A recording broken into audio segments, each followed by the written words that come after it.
I feel like my advisor journey has been a transformative ride, dealing with rejection, getting past imposter syndrome, and becoming good at my advisory work. I guess I've been doing some things right because the past few years have been the most growth in my business, the healthiest and happiest I've felt.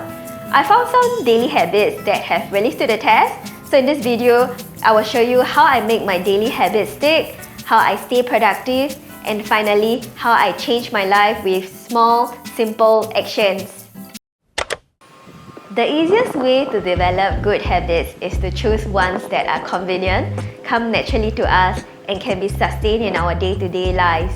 For me, the brainless way is to do these actions until they become second nature. I found this to be true when I started exercising almost daily.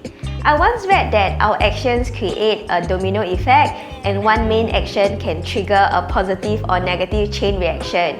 For example, when we wake up early for exercise, we tend to eat healthier and maintain a good mood throughout the day. But when we have a late morning and scroll through social media first thing, we end up lazing in a bed for another hour and feel lethargic. The next habit that I have been sticking to over the years, which I find very helpful for my productivity, is activity tracking. So what I do is I categorize my daily activities into 5 main categories and color code them. Red represents the highest value activities with a direct immediate impact on results.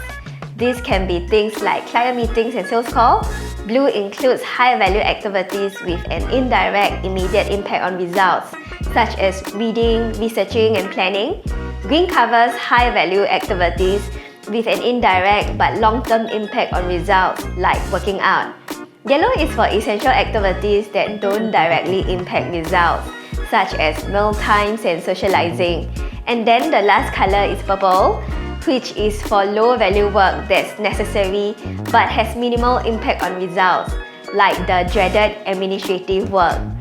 So each time I start one of these activities, I log into my calendar.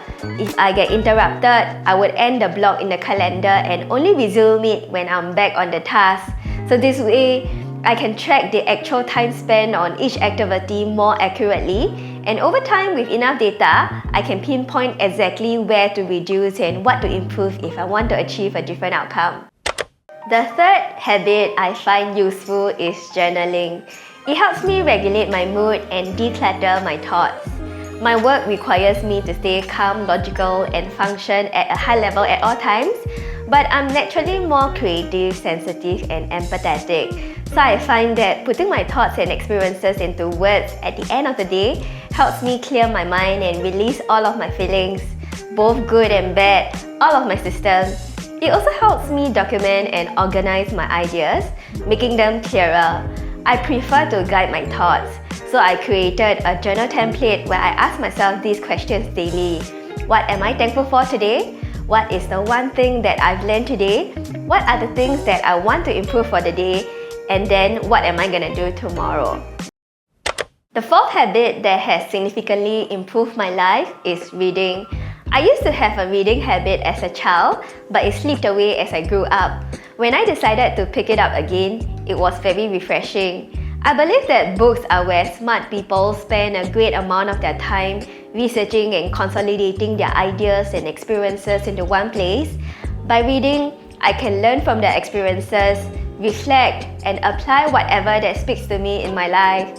So in the morning, I read the news, both local and international, for at least 30 minutes to stay informed about the current affairs and the market. Since my clients look to me for market updates, it is important for me to stay on top of things. And then in the evening, I read casually for personal interests such as self-development, business, or creative-related subjects. The fifth habit I've kept all these years is budgeting. I use a paid budgeting app to sync all of my cards and track my expenses. At the end of each month, I export this data into a budgeting Excel sheet to monitor my cash flow. This helps me see where can I cut my expenses or increase my income to set aside more for savings and investments. And I guess as a financial advisor, it is important for me to practice what I preach. The next habit I find very helpful is sticking to a boring routine. For the past few years, I've intentionally kept my life routine and drama-free, which may seem boring to some people. But boring is relative to everyone. Even though my schedule may seem very routine and predictable, I find that my life is both adventurous and peaceful.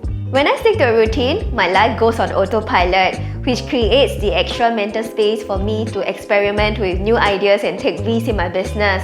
So ironically, keeping a quiet life actually creates a more exciting life. Here's how my weekly schedule might look like. From 7 to 9 a.m., I prep and send my dog for dog sitting. From 9 to 10, I practice yoga for an hour. From 10 to 11, I shower and have lunch. 11 to 6 will be focused on productive work. From 6 to 8 p.m., I will pick up my dog from daycare, spend some quality time with her. From 8 to 10, I will do more work. And then finally, from 10 to 11, I will wind down, journal and meditate. Going out under the sun is the last habit that changed my life. This habit was unintentional.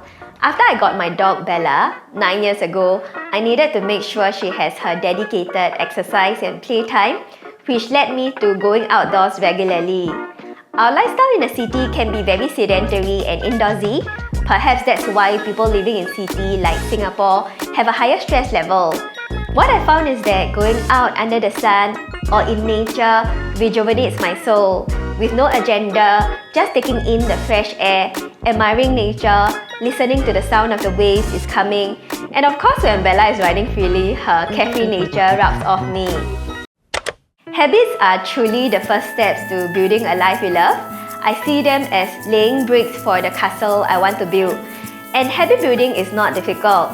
It is all about being more intentional in every action and every minute spent. I did not build all of these habits at once. They were developed over the years. I will focus on 2 new habits for 3 to 6 months, and once they became second nature, I would move on to the next 2. There were definitely days when I couldn't keep up with my habits, but I try not to beat myself up too much and just get back to them the next day. If you're looking to make a positive change in your life, it's okay to start small. In the end, life is a marathon and not a sprint. It is better to back off a little if you're not feeling good for that day so that you can come back again tomorrow, rather than pushing yourself too hard and being out of action for the next couple of weeks. So these are the 7 habits that changed my life. You can experiment with them and see what works for you.